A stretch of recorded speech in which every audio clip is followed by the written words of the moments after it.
अस्सलाम वालेकुम, आप देख रहे हैं डेली विज़ और मैं आपका होस्ट मुनीर मेमन। दुनिया भर में ऑटो सेक्टर को बहुत ज्यादा अहमियत हामिल हो चुकी है।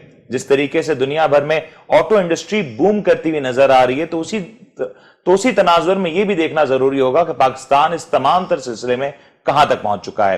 पाकिस्तान की बात करें तो ऑटो इंडस्ट्री साल साल से उसी रविश पे चलती नजर आ रही है जिस तरीके से आज से 5 साल 10 साल या 20 साल पहले नजर आती रही। दिहाइयों का अरसा गुजर गया, लेकिन आज भी पाकिस्तान में गाड़ियों की क्वालिटी, गाड़ियों का जो मयार है वो उतना इंप्रूव नहीं हुआ जितना आज भी कस्टमर्स डिमांड करते हैं। दुनिया में बात करें तो ऐसी जदीद टेक्नोलॉजी मुतारिफ कराई जा रही है, लेकिन आज ही पाकिस्तान में वेरिएंट सिर्फ और सिर्फ हैंडल लॉक्स के चेंज होने के साथ रिलीज कर दिए जाते हैं।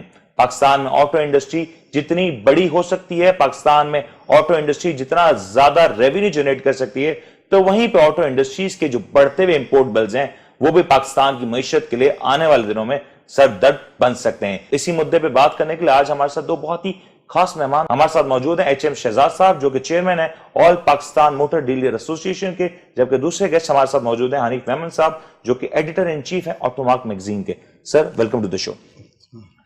शहजाद साहब, मैं आपसे शुरू करता हूं। जो नंबर्स हम देख रहे हैं गुज़िश्ता दिनों में, जो नंबर्स बढ़ते हुए नजर आए, 194% का जो इंक्रीज नजर आया, ऑटो बिल्स के बारे में हर कोई बात कर रहा है कि जिस तेजी से जो हम ऑटो इंपोर्ट कर रहे हैं, ऑटोमोबाइल को इंपोर्ट कर रहे हैं, वो पाकिस्तान की इकोनॉमी को आगे चल के कितना बड़ा डेंट कर सकता है? देखें, ये कहानी आज की नहीं है। जो फिगर्स आपने दिए हैं ये बेसिक CVU गाड़ियों के हैं। ठीक है। अच्छा, इसमें देखना होगा आपको कि ये CVU गाड़ियाँ जो आई हैं वो भी आई हैं SUV जिनको हम जीप्स कहते हैं। और इस वक्त मैं आपको थोड़ा सा इसका बैकग्राउंड बता दूं। आज हमारे मुल्क की ज़रूरत जो है वो सालाना 10 लाख गाड़ियों की है। आज हमारा लोकल असेंबलर जो गाड़ियाँ असेंबल कर रहा है वो कर रहा है तकरीबन कोई 2,25,000 से लेके 2,45,000 गाड़ियाँ सालाना। कोई 60-70 या 80,000 गाड़ियाँ TR बैगेज एंड गिफ्ट के तहत बाहर से आया करती थी। अब नहीं आ रही। अब सालाना कोई 12 से 15,000 और 18,000 के करीब गाड़ियाँ TR बैगेज और गिफ्ट के तहत आ रही हैं, क्योंकि लास्ट 2019 जनवरी में एक SRO 52-1 निकाला गया जिसकी स्प्रीट ये थी कि जो गाड़ी भेजने वाला है वो साथ में डॉलर ड्यूटी भी लाएगा। अच्छा देखें, अब अगर आप इन तमाम गाड़ियों को मिला लें तो कोई 3-3.5 लाख के करीब ही गाड़ियाँ बनती हैं, लेकिन फिर भी एक 6.5 से 7 लाख गाड़ियों के लिए एक बहुत बड़ा दायरा खला बाकी है। अब वो लोग क्या करते हैं, 5 साल 10 साल 15 साल पुरानी गाड़ियाँ खरीदने पे मजबूर हैं। उसकी वजह क्या है कि जो लोकल असेंबल्ड गाड़ियाँ हैं असेंबल्ड हो रही हैं, चाहे वो CBU गाड़ी नई या पुरानी जो बाहर से आ रही है वो कुव्वत खरीद में नहीं है। ठीक है। जब कुव्वत खरीद में गाड़ी नहीं है तो लामौला लोग जो हैं वो 5 साल 10 साल 15 साल पीछे की गाड़ियां लेने पे मजबूर हैं। आज हमारे मुल्क की आवाम को जो ख्वाहिश है उनकी वही है कि एक मेड इन पाकिस्तान कार हो। सर, मेड इन पाकिस्तान गाड़ी तो है ना शहजाद साहब, मैं आपकी बात काट रहा हूं। हमारे यहाँ भी तो ऑटोमोबाइल मैन्युफैक्चरर्स मौजूद हैं, ऑटोमोबाइल मैन्युफैक्चरर्स गाड़ियां नहीं बना रहे। हमारे यहाँ असेंबलर्स हैं।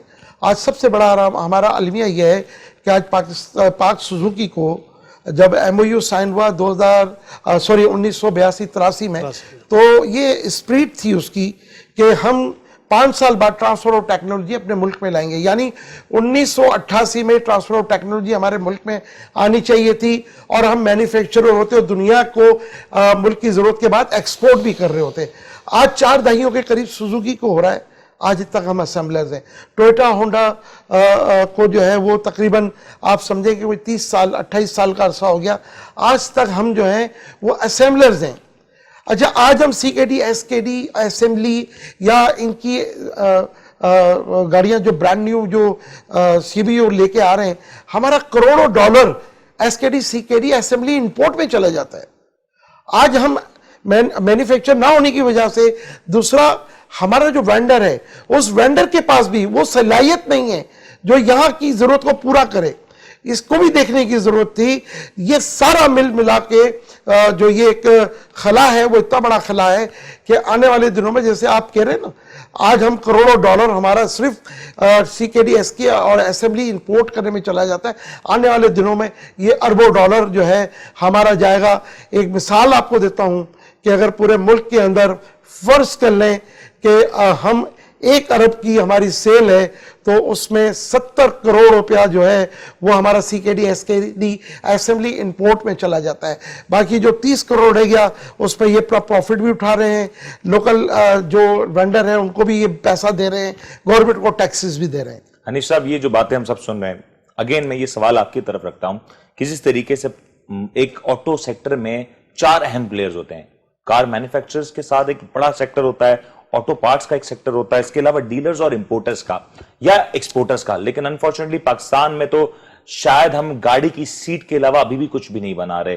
اس تمام تر سائیکل میں ہماری آٹو انڈسٹری کہاں کھڑی؟ کیونکہ آپ کنزیومر سے کافی زیادہ کنیکٹ ہیں, کنزیومر کافی زیادہ بے یقینی کی کیفیت میں نہیں ہوتا جب دیکھو پرائس انکریز ہو جاتی ہے یا کوالٹی کمپرومائز ہو جاتی ہے. اب دیکھیں, یہ شہزاد صاحب نے جو ساری باتیں کہیں اس میں کوئی دو رائے نہیں ہے, بالکل ٹھیک بات ہے جو کچھ ہو رہا ہے. لیکن اس کو ایڈریس کرنے کے لیے حکومت پاکستان جو کہ نواز شریف کی حکومت تھی, انہوں نے آٹو پالیسی بنائی, ٹھیک ہے, 2016 سے لے کے 2021 تک, اور یہ ایک اچھی پالیسی بنی. اور اس سے امید ہو گئی تھی کہ یہ جو ایشوز چل رہے ہیں کہ لوگ امپورٹ کرتے ہیں اور اسمبلی بن گئے ہیں, کوئی مینوفیکچر نہیں ہے اور وغیرہ وغیرہ.